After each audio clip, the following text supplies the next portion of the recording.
Hello and welcome. Pat and Dre here from the Pat and Dre Show. Hi, loyal viewers. Talking to you about movie news. We love movie news, rumors, anything that tells us what those little elves in Hollywood are working on. Yes, those North Polean elves in Hollywood. Keebler, Pat. Keebler right, yes, elves. taking over. So, Dre, what are we going to be talking about today? Well, we're going to be talking about the 3 stories I've caught in our attention in the last week about upcoming movie news. And story number 1, Pat, this has been happening over the last couple weeks. I'm talking Lego! Is that not a Lego piece? Well, it can be, but how dare you, sir? This is a stormtrooper, meaning I'm talking about Star Wars Episode 7. Lego Star Wars Episode 7. Now, I've just seen a lot of Legos. Lego is a popular Star Wars function. It wasn't, the Millennium Falcon was in the Lego movie. Great movie, by the way. Yep, just rewatched it yesterday. So, everything is awesome. That's and true. It's so good. But Pat, you see, there's been a lot of rumors about what exactly the plot of Episode 7 is. No, We've been hearing a lot of and obviously every good little fanboy does want to know, what is the next installment about? So a few weeks ago, the latest rumor, now keep in mind it's just a rumor, but this one is insane, Pat. So the rumor that leaked is that the MacGuffin, meaning the thing that the movie revolves around, is Luke Skywalker's severed hand and his lightsaber from The Empire Strikes Back. So remember when Darth Vader cut off his kid's hand, which was a jerk move? The thought is this hand and lightsaber has been floating in space. The new characters find it, somehow encounter an old Han Solo and Chewie. Han goes, hey, I know whose hand or lightsaber that is. I haven't seen Luke Skywalker in 30 years. And they now begin a search for the missing Luke. This is insane. So Pat, react. Would this interest you if this was the plot of a Star Wars movie? Okay. I'm all for making up words, but I'm not sure I understand this whole MacGuffin, Dumbledore. It's movie speak. It feels wrong. Okay, so we do a lot of real talk on our shows. We do. We break it down, Oprah style. So here's what I gotta say. Mm-hmm. I think that sounds cool. Really? Yes, because I don't really care about Star Wars. I really don't. But so I'm a pseudo young guy. I was born well after Star Wars was popular. Although it never stopped being popular, Pat. I know. I've watched the documentaries and I've seen your type. But like by the time I had seen Star Wars enough to really know what it is, dude, I had seen so many movies that had better effects, better all that stuff that like it never grabbed my attention. So Star Wars is just not my thing. But for me, that also means I'm not like attached to the history of Star Wars or the plot consistency or the characters. So for me, it's like I kind of dig it. I'm shaking with anger at you, sir. Is it because my favorite character is Jar Jar Binks? Oh my gosh! He's an not true. Abomination, Pat. That's history's greatest monster. So I think that's the big story for me is I don't care about Star Wars. So you don't care. So as somebody that doesn't care, this plot then sounded appealing to you. Yeah, totally. This is totally fine with me. If this was real. Again, it's just a rumor. It is just a MacGuffin. Is that MacGuffin? It is just a MacGuffin. It's Again, total rumor. Movie speak. Am I using that right? Yes. Okay. It's just a MacGuffin. It could change. Not McGruff, not the crime dog. It's... Whatever. What do you think, Captain Star Wars? I really don't want this to be true. And here's why. Who hurt you? Well, the prequels hurt me. George Lucas, fan of the show, hurt me. All right? I don't want this to be true because I guess there's 2 core reasons. I don't really want the Star Wars, the new sequels, to revolve around the original cast.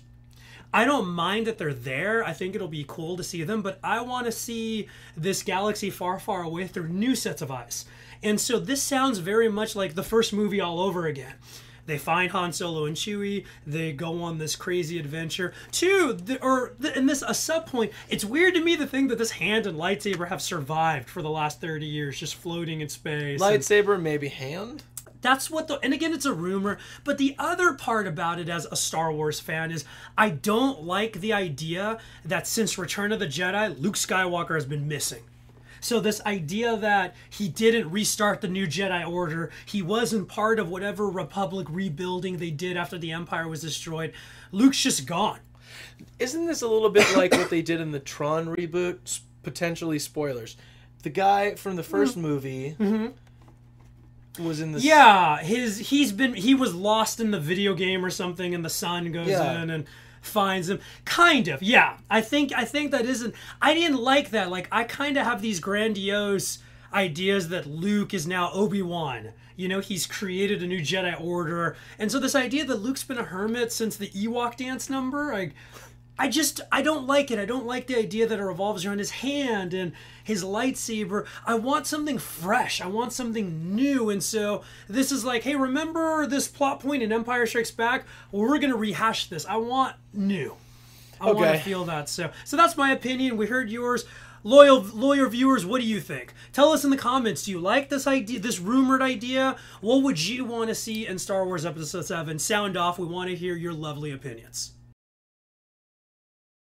All right, moving on to our next story. Number 2. For movie news. This is news coming straight out of Comic-Con a couple weeks ago.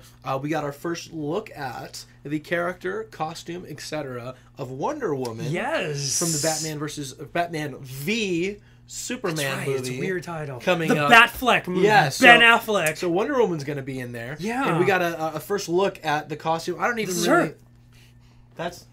Is that the costume? That's her. That's the costume picture, yeah. That's Wonder Woman. That is Wonder Woman on screen. That's not Xena? There's no lasso. Oh, wait. There it is. The Lasso of Truth. We just don't have an invisible... Or do we have an invisible jet? Oh, I do. But where's the color? Isn't she basically dressed like a female Superman look? Or like kind of wrapped in the American flag? Yeah. I don't know, and so that's been... What caught everybody's attention is... the Batman vs. Superman movie, I don't want to say controversial, but it's riled a lot of people up from the beginning. The fact that it's a sequel to Man of Steel, but Superman seems to keep getting pushed further and further away. The Ben Affleck casting. That Ben Affleck is Batman. The fact that it sounds like this movie is going to be a big commercial for Justice League. That the Cyborg character is going to be on it. It sounds like Aquaman. But one of the big question marks is we had known that Wonder Woman by the actress, I always pronounce her name wrong, Gal Gadot? I think it's Mila Kunis. Thankfully not. Is that not her? She's an Israeli actress that has been in the Fast and Furious movies. Was she in the Prince of Persia movie? No, I don't think that was her, but I could be wrong. Loyal viewers, if I am, correct us in the comments. I don't know, that girl was annoying. But we haven't seen an on-screen Wonder Woman since Linda Carter in the series in the 70s. So it's always been how... And DC and Warner Brothers has always said hard, right? Wonder Woman is too hard to do, and here's Marvel doing a raccoon with machine guns. But now they're doing it in the Batman Superman, and this is our first look. So Pat, as somebody who's not as obsessed with comic books as I am, so what do you think? You said she looks like Xena. You said that she doesn't have colors. What do you think about Wonder Woman here? Okay, why does she have a sword? Is that part of the Wonder Woman? It's become more so in more recent history that Wonder Woman is like this warrior Amazonian. Okay. Sword, shield, kind of more of a warrior. Almost Xena-ish, actually. They've made her more tough and just kind of more awesome, honestly. That's cool. But when I look at this, this doesn't even look like Earth. The fire? It's Earth on fire? I don't know. I mean, Batman and Superman is on Earth, correct? Not second Earth, Earth 2. Not on Earth 101. No, yes, it is on Earth. So what is she? Is this like her origin story? I don't understand what this is. I don't fully know. There's rumors that... This is her, Amazonian outfit, and that at the end of the movie, maybe she'll adopt the colors, more of the red, white, and blue colors.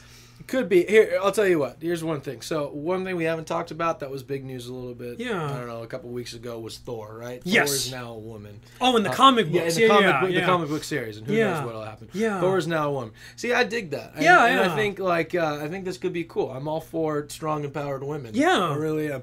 And I hope that she gets some good screen time. Yeah, I hope that she's a good character. She looks like she looks pretty awesome. She doesn't look traditional, but that's cool too. And I don't know. I'm glad they're giving it a shot. If someone's going to try to do Ant-Man, why not try Wonder Woman? Right? I have to agree with you. I'm not a huge DC Comics person aside from Batman. So I don't like Superman, and I've just never been attached to the Wonder Woman character. And knowing what the actress looked like in Fast and the Furious, I'm like, I don't know how this is going to work. So seeing her as Wonder Woman, I'm honestly like, not being attached to the character, I think that actually looks a lot better than I imagined it. Yeah. I kind of like that she looks more like a warrior in the muted colors, and I love that she's holding the sword. So I'm cynical about the movie, but just her look right now, I like it. I do. So, anyways, loyal viewers, what do you think? Do you like how Wonder Woman looks? Do you wish it was different? How do you think Wonder Woman should be portrayed? Sound off in the comments below. We got one more story for you right after this. All right, story number 3. This one, I don't even know what to think about this one. It's very unique. Okay. So Universal Pictures has announced recently, I want to say I read this yesterday actually, that they have a director for a Mummy reboot. So they are rebooting The Mummy, not a sequel to the Brendan Fraser movies.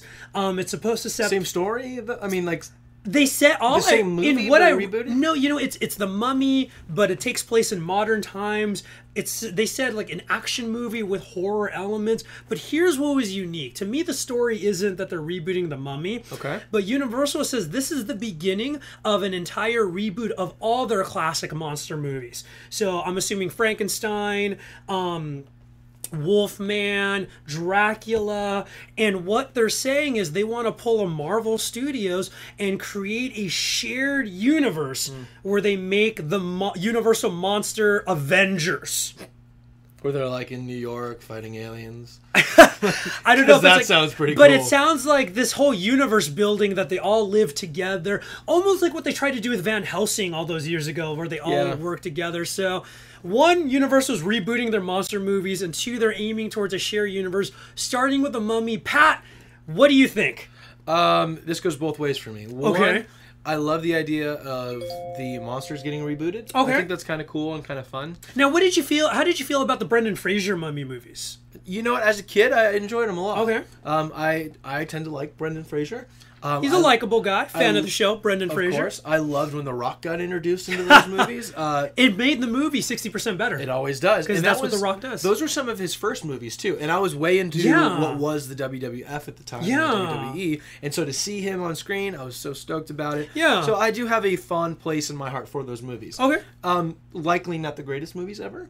Yeah. I'm not sure how they hold up because I literally have not seen them in a while. Uh-huh. I actually remember we were learning about hieroglyphics in school, and they would show us like the letters in hieroglyphics in English. Uh-huh. We had to learn it, and on the Mummy DVD, all of the items before you scrolled over them were in hieroglyphics. And as a kid, I remember matching it. I was like, that does say scene selection. Hey, so Universal Studios, thanks for being education. Yeah, way to go. I actually like the idea of rebooting these monsters. I think it would be comical, if nothing else, to see how you'd put them all together in like a world. Yeah, that's true. And entertaining to the point where I think I would see it, but my guess is it'll never make it that far. Really? So you think one's going to be a failure? Or... I think that not everybody can do or should do what Marvel's doing. Yeah, no, that's true. I think this is their way of trying to cash in on that. And they're like, oh my gosh, to universe build, you know? Yeah, totally. And that's a great idea. But these characters are maybe more iconic in that like everyone knows who Frankenstein is. Yeah. But not in the way of like superheroes. I mean, how do you make a Frankenstein movie that's like Iron Man? You know what I mean? Like you cast Robert Downey Jr. as Frankenstein. I would see that. That would be awesome. And then you'd have like Jon Favreau as the Doctor Frankenstein. I guess technically, or Igor. Technically, well, someone would have to be Frankenstein, and someone would have to be the Frankenstein monster. Yes. Yeah. So we can talk about casting for those movies. Our dream casting. Like I thought initially that I would hate this idea. I actually think it's kind of cool. I don't think it'll work, and I never think you'll make it to a place where they've done 3 to 5 movies with these unique individuals, these unique properties, to put it in a place where it's all together. What are your thoughts on that? You know, I think a lot of my thoughts are very similar to you. I have a place in my heart for the classic Universal monsters. You know, I love those older classic movies, and they had a lot of sequels to them as well, and nothing was ever as good as the first ones. Sure. Excuse me, but I like that idea. Where I'm reluctant is I feel like Universal has tried a few times to reboot these monsters and they've just failed. And this is pre-Avengers and Marvel Studios. So I mentioned Van Helsing. That was a Universal movie that was supposed to reboot Dracula, a wolf man, Frankenstein's monster all together, and Van Helsing just wasn't well done. Right. Remember, Benicio del Toro was the Wolfman. Anthony Hopkins, they tried rebooting that movie, and I saw it. It wasn't good. Yeah, I remember that. I didn't even see it. I liked the first Brendan Fraser Mummy. Yeah. I didn't like the ones after that. I thought the first one was very Indiana Jonesy fun, and then the second ones just seemed like cash grabs. Like they didn't have an idea, so I would love to see the classic Universal monsters be more relevant in movie culture. But like you said, like I'm just cynical that they're going to do it well. And the other thing is, I agree with you that I don't think Marvel has inspired other people to do this shared universe, but I don't think other studios have the capacity to do it as well as Marvel did. Yeah. And let alone Universal with this, like, you know, Universal in the old school way did kind of a shared universe, that there were team-up movies like Frankenstein and the Wolfman, Abbott and Costello meet these characters. I think stuff like that, but building to... Well, here's what I would like. If it builds to a shared universe where we get a brand new version of the Monster Mash song, I'm all about it. Love that Update, that is a classic. That is one of the few perfect songs we have, the Monster Mash. So that's, if I get the Monster Mash out of it and I can use it in our DJ sets, I'm in. Oh my god. But if there's no Monster Mash Universal, I'm out. So like you have our demands. You have 24 hours. So like we said with all of our stories, loyal viewers, what do you think? Do you want to see these monsters come back? Do you want to keep them in the black and white classic era? What do you think about the shared universe thing? Sound off in the comments below. Well, that's all the time we have for this installment of the Pat and Dre Show presents Movie News. Pat, where can they find us on the Facebook? You can find us at facebook.com/The Pat and Dre Show, or just search for The Pat and Dre Show. You can also find us on our YouTube channel, which is likely where you're watching this. Hit the subscribe button. Yeah, and that way you'll get all of our new content no matter when we post it. And feel free to share the video with a friend. We grow a lot that way, and we appreciate you, loyal viewer, for spreading the good word about Pat and Dre. You can also find us on the Twitter sphere. I'm at Geek Dre, and you can find me at DJ Pajamarama. Awesome. Well, we'll see you next time. Thanks a lot.